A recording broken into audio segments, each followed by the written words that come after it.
Alam ng demonyo na kapag ka nailayo niya ang bata, ang kabataan sa salita ng Diyos,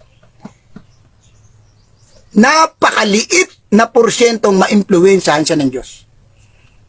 At tiyak, mahihirapan siyang maimpluwensyahan ng Diyos kung ang bata ay mailalayo ng demonyo sa salita ng Diyos. Kung ang mga kabataan ay mailalayo sa salita ng Diyos, alam ni Satanas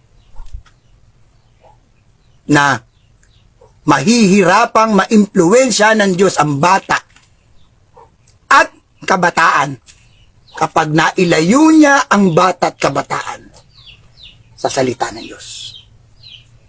Kaya inaalok ni Satanas ang teknolohiya, inaalok ni Satanas ang gadget, inaalok ni Satanas ang mga computer games, ang mga pwedeng mapanood sa social media, ang TikTok, at kung ano-ano pa.